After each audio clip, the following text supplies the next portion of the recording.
Hold on. Hold on. Go back in time. Play it once more. Do you notice that? Did you see that Caitlin Clark withdrew her hand from Stephanie White as if she had just touched a hot stove? Can you notice the expression on her face? Then, on the same night and in the same game, she and Brianne January are fighting on the bench as well. The same evening, back to back. They prevailed in a game. My name is Dre Fever. This is Street Hoops, and tonight in Indiana, we have a complicated scenario. Because the drama within that Fever group is now formally visible to the general public. In addition, Caitlin Clark recently received the title of Grand Marshal of the Indianapolis 500. The sport that is constantly attempting to restrain her is not as strong as the woman. Let's dive right in. Let's begin with the topic that everyone is discussing this week. Two distinct events. Just one game. May 17, 2026. The Seattle Storm takes against Indiana. Fever prevails 89-78. Clark scores 21 points and dishes out 10 assists. She broke the WNBA record for the most career games with at least 20 points and 10 assists, surpassing Courtney Vandersloot, according to several publications. In every way, it was a historic night. However, the videos that went viral did not feature three-pointers.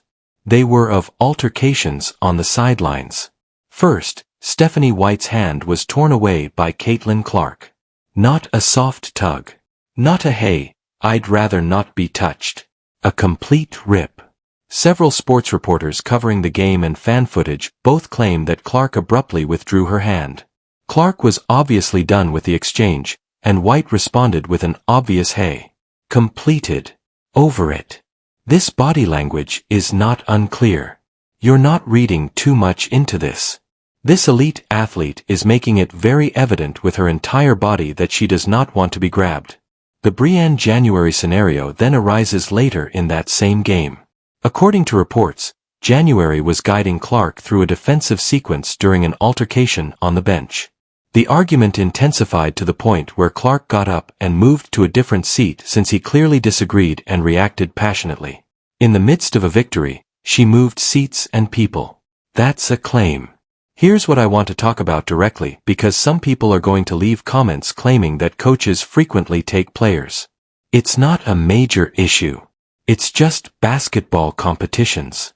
I hear you, all right. However, I have a question for you. When was the last time you seen a coach cross the floor to take LeBron James by the arm? When was the last time you witnessed Nikola Jokic being grabbed and spun around by a sideline assistant?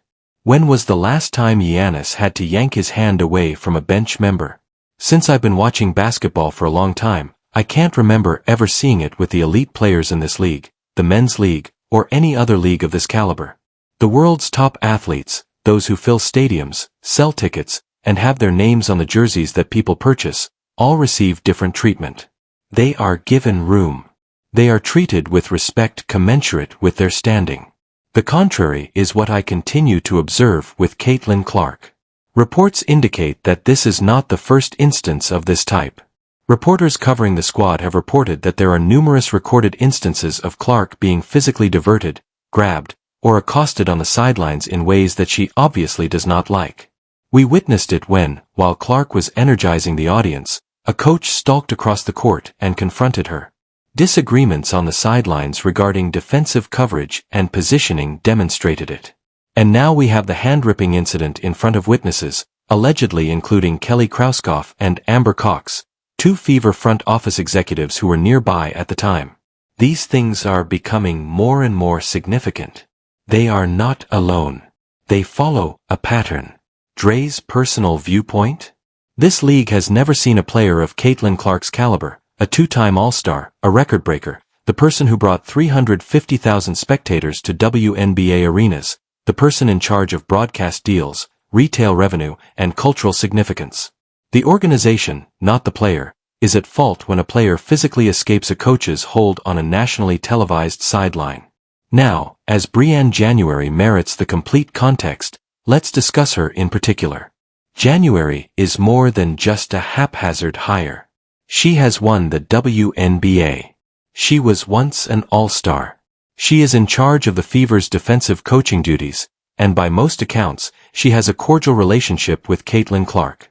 Earlier this season, Clark joked about January coaching young players through defensive drills when she reposted January's content on her Instagram story. It's warm. History exists. When that bench encounter goes viral, what are we really witnessing? This week, WNBA commentator Rachel Demita specifically addressed the issue on her podcast, arguing that competitive sideline disputes between players and coaches occur frequently in professional sports. She made the argument that even the finest player-coach partnerships have tense periods by using the example of Patrick Mahomes, one of the greatest competitive relationships in football. You make a valid point. Here's what Demita also acknowledged in her own words, which I won't discount. She is fully aware that the Fever coaching staff is currently under scrutiny because fans are dissatisfied with the way the season's first few games have gone. She specifically criticized Stephanie White's press conference behavior as actively fostering public mistrust, pointing out that fans are upset about instances in which White was asked directly about Caitlin Clark and declined to discuss her. Therefore, even those who claim it's not a huge matter acknowledge that there are problems with the larger picture. Let's take a close look at that press conference pattern, as it may be the most detrimental aspect of the whole narrative.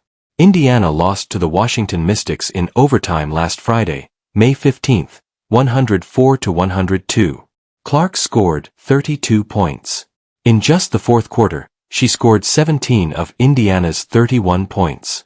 When the squad most needed them, she made 5 three-pointers. By herself, she forced OT and pulled Indiana back from a 9-point deficit. Additionally, Stephanie White turned away from her star player and spoke about the team when she took the platform following the game, and a reporter specifically inquired about Clark's effort in the fourth quarter. Didn't mention her name. Caitlin Clark is the best player in our league, and she just went to battle for us, but I didn't look into the camera. Simply avoided talking about it. As if no one posed the question. The response from the internet was predictable. She is never able to just compliment Caitlin. Why does she have to deliberately reroute every inquiry regarding Clark? Right now, it's pathological. She's not interested in shining. These are not extreme viewpoints. After the same pattern again appears, thousands of fans are saying the same thing. And it tells you everything when supporters of both sides of the argument, those who support the coaching staff and those who want to replace Stephanie White, acknowledge that there is a problem with the way this team communicates about its franchise player. This is a two-part narrative today, and the second part is everything the first part isn't, so let's flip the script. Indianapolis recently awarded Caitlin Clark one of the highest accolades the state has ever given to an athlete. As all of this sideline drama is unfolding, all of these bench tapes are going viral, and fans are arguing about whether or not this coaching staff respects her. The Grand Marshal for the 110th Indianapolis 500, which will take place at Indianapolis Motor Speedway on Sunday, May 24th, is Caitlin Clark. Take a moment to consider that. The Indianapolis 500 is the world's biggest one-day spectator sporting event and the biggest racing spectacle. With 350,000 spectators in one location, Caitlin Clark is the one who gives the order to begin the race and stands on the winning podium in front of the entire world on Fox. Peyton Manning, Larry Bird, Reggie Miller, Tamika Catchings, and President Gerald Ford are among the former Grand Marshals of this race. She is currently keeping that company. This woman functions at that level. I'm honored to represent Gainbridge as Grand Marshal of the Indy 500. I'm looking forward to experiencing an iconic piece of what makes Indiana so special and being part of the time-honored tradition of the greatest spectacle in racing, Clark said in her official announcement, according to ESPN. Since Clark was drafted by the Fever, fans have been clamoring to get her to this race. The partnership with Gainbridge, the company that sponsors Gainbridge Fieldhouse, where the Fever play, helped make it happen. Clark's basketball schedule kept her away the previous 2 years. This is where, in a way that I believe not enough people are discussing, the Indy 500 tale directly relates to the coaching staff drama. Reporters questioned Stephanie White about Clark's appointment as Grand Marshal. Her answer: I'm not sure if she's been yet or not, but to experience that as the Grand Marshal, it's one of the highest honors you can get in the state of Indiana. All right. That's a good thing. Excellent. But do you see anything? White leads with doubt even when responding to her own athlete winning Indiana's highest individual award. I'm not sure if she's been yet or not. Not, there is no one better to represent this state and this sport. Not, Caitlin Clark is exactly who Indiana deserves to have in that role. Stephanie White manages to put herself ahead of her player, even in a time that ought to be pure happiness. That comment isn't malevolent, mind you. I'm stating that there is a pattern, a regular, recorded, and visible pattern, of a head coach who is unable to fully get out of her own way when it comes to honoring the lady who is greater than her organization. And this entire discussion is motivated by that pattern. Press conference after press conference, sideline clip after sideline clip. In the meantime, Caitlin Clark is out here with President Gerald Ford, Larry Bird, and Peyton Manning. She represents Indiana basketball, Indiana athletics, and more Indiana. In front of 350,000 spectators at Indianapolis Motor Speedway and millions more watching on Fox, she is reportedly going to walk to the winning podium and give the order to begin the world's most famous race. This is not a celebrity moment in the area. For the star player of the Fever, this is hardly a pleasant honor. This is the pinnacle of cultural crossover. There are no Indianapolis 500 Grand Marshal moments for the WNBA. Because Caitlin Clark is more than just a WNBA player, she is a phenomenon. If Fever front office executives are paying attention, they should be having this talk right now, because this is what should be keeping them up at night. More than any athlete this league has ever produced, Caitlin Clark's off-court profile is expanding. She represents the Gainbridge brand. Just 2 months earlier, she was named MVP of the FIBA World Cup qualification tournament in Puerto Rico. She will soon stand in front of 350,000 spectators on the Indianapolis Motor Speedway's victory podium. Her mainstream crossover strength, cultural reach, and marketability are all functioning at a level well beyond women's basketball. It extends beyond Indiana.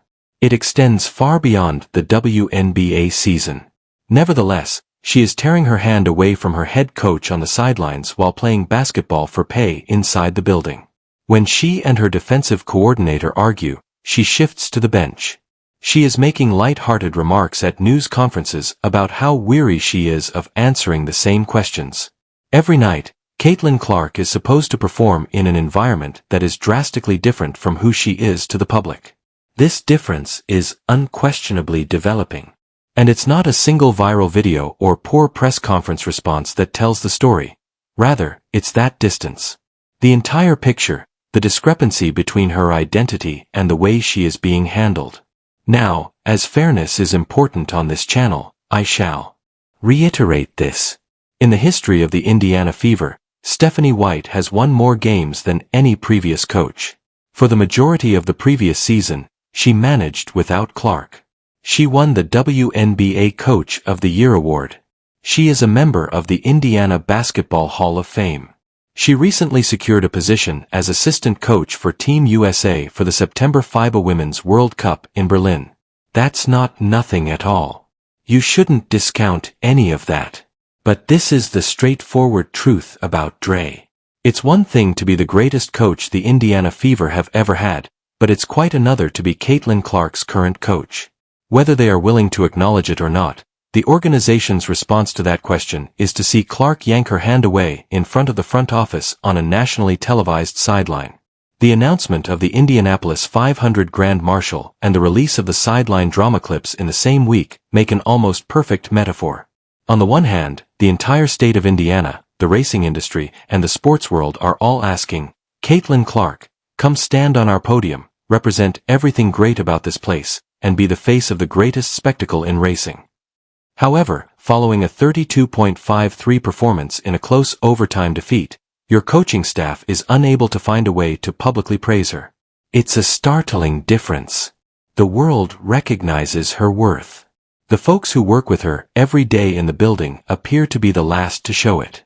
There are 4 games left in this season. According to sources, Clark has already averaged a career-high 24.3 points and 9 assists through just 4 games. She has already achieved a second double-double with at least 30 points and 10 assists, making her the only player in league history to do so. In order to reach the Indianapolis Motor Speedway victory podium, the production, star power, and marketability are all present. The only thing lacking is harmony, which can be coached and fixed, but doing so requires a genuine desire. The Indiana Fever organization must now make a clear, loud, and structural decision on whether to manage Caitlin Clark or grow around her. They haven't made that decision yet, based on what we are witnessing in real time. Those are two separate things. I'll be watching whatever comes next. Every video, press conference, viral moment, and bench exchange will be covered by Street Hoops. You already know where to look for the breakdown when this fever situation arises, which it will. My name is Dre Fiver. Street Hoops never tells you falsehoods, and that's the word on the street. Look, you already know the deal if you're still here. Instead of waiting till later, hit the like button immediately. The algorithm needs to see this material, and you can make it happen by giving it a like. Please share your opinions in the comments section below. Do you support the coaching staff, or are you on the Clark side?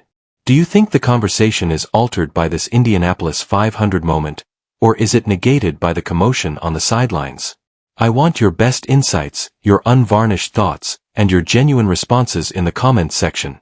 No filter, no cap. What are you doing with your life if you haven't subscribed to Street Hoops yet? Click subscribe. This Indiana Fever narrative is far from finished, so turn on alerts. Street Hoops, Dre Fiver. Next time, we'll see you.